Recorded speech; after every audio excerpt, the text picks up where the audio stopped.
अस्सलामुअलैकुम स्टूडेंट्स, कैसे हैं आप। उम्मीद करती हूँ आप सब खैरियत से होंगे। मैं मिस समन। आज के हम जनरल साइंस की थर्ड लेक्चर में इसके शॉर्ट क्वेश्चन आंसर फर्दर पढ़ेंगे।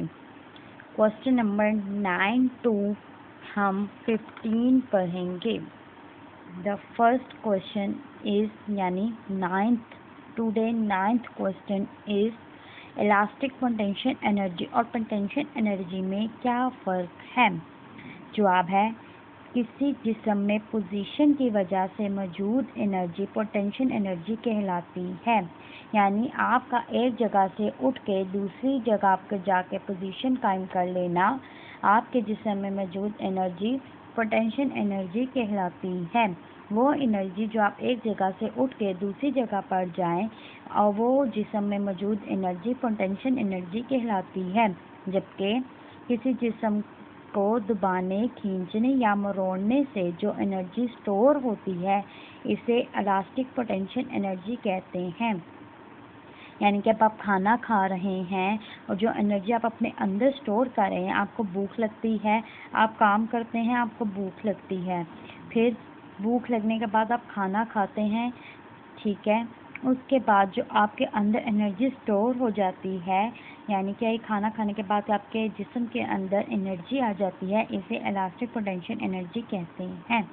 Question number 10 is chemical energy से क्या मुराद है।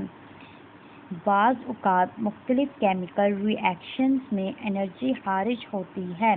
इस एनर्जी का mamba source of energy atoms के दरमियान केमिकल बॉन्ड्स हैं।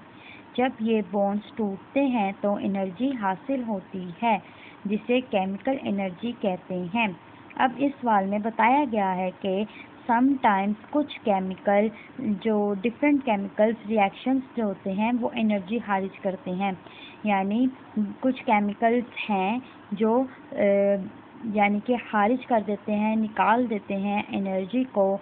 इनका mamba source of energy atoms के दरमियान केमिकल बॉन्ड्स हैं। क्या हैं? केमिकल बॉन्ड्स हैं। सोर्स ऑफ एनर्जी एटम्स के दरमियान क्या हैं? Chemical bonds. जब ये बॉन्ड्स टूटते हैं तो एनर्जी हासिल होती है और इस प्रोसेस को हम केमिकल एनर्जी कहते हैं। Question number 11 is chemical energy का मंबा क्या है। केमिकल एनर्जी का mamba source of energy atoms के दरमियान केमिकल बॉन्ड्स हैं। जब ये टूटते हैं, बॉन्ड्स टूटते हैं तो केमिकल एनर्जी हासिल होती है। जिस तरह इससे पहले सवाल में मैंने आपको बताया है केमिकल एनर्जी क्या होती है, इसी तरह ही यहाँ पे केमिकल एनर्जी का मंबा पूछा गया है, वो है सोर्स ऑफ एनर्जी के एटम्स के दरमियान केमिकल बॉन्ड्स। और जब ये बॉन्ड्स टूटते हैं तो केमिकल एनर्जी हासिल होती है। क्वेश्चन नंबर 10 इज़ हरारती एनर्जी से क्या मुराद है। हरारत भी एनर्जी का एक किस्म है। हरारत भी एनर्जी की एक किस्म है।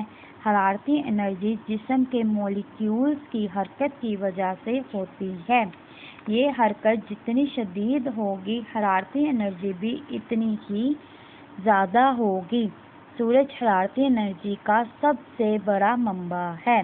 यानी कि हरारती एनर्जी से मुराद वो एनर्जी है जो जिस्म के मॉलिक्यूल्स की हरकत की वजह से होती है। ये हरकत जितनी शदीद होगी, जितनी हार्ड होगी, हरारती एनर्जी भी इतनी ही ज़्यादा होगी। यानी जिसमें आप सूरज का ले लें, जितनी ज़्यादा गर्मी होगी उतनी ही ज़्यादा एनर्जी हमारी रिड्यूस होगी, एनर्जी हमारी यूज़ होगी। जिसमें सूरज हरारत एनर्जी का सबसे बड़ा मंबा है। क्वेश्चन नंबर 13 इस रोशनी की एनर्जी पर मुख्तसर नोट लिखें। रोशनी भी एनर्जी की एक किस्म है। रोशनी की मदद से हम चीज़ों को देखते हैं। रोशनी भी एक एनर्जी की किस्म है, इसकी मदद से हम चीज़ों को देखते हैं। अगर आपके पास लाइट ना हो, रोशनी ना हो, तो क्या आप रात के वक्त अंधेरे में अपनी खोई हुई चीज़ ढूंढ सकते हैं? इम्पॉसिबल। इसलिए रोशनी की मदद से हम चीज़ों को ढूंढते हैं, देखते हैं, और ये इसी वजह से एनर्जी की एक किस्म है।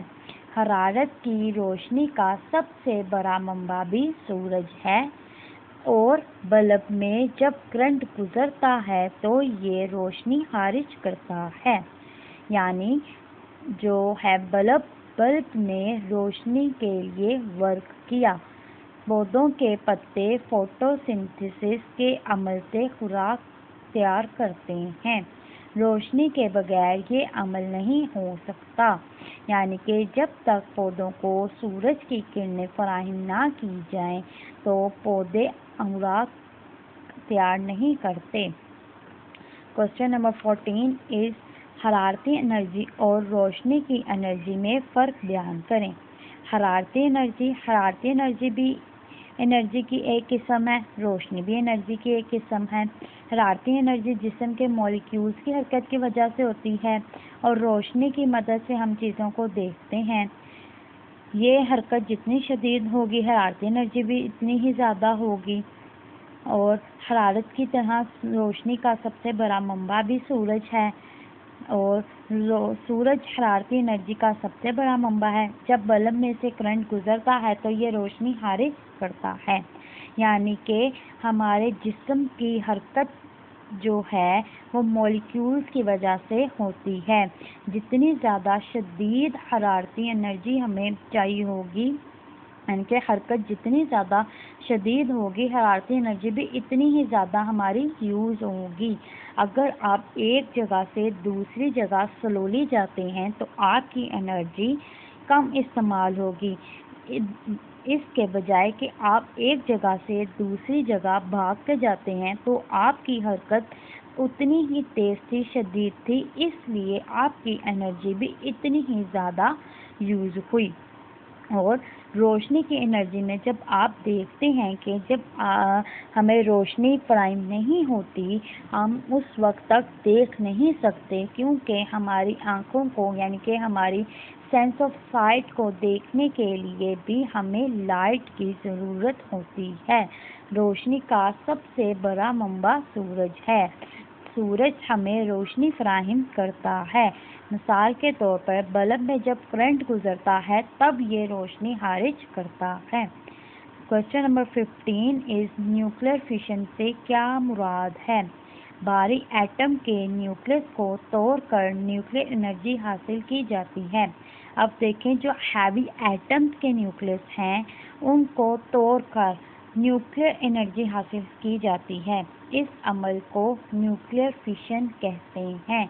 यानी न्यूक्लियस को तोड़कर न्यूक्लियर एनर्जी हासिल करने का अमल न्यूक्लियर फिशन कहलाता है।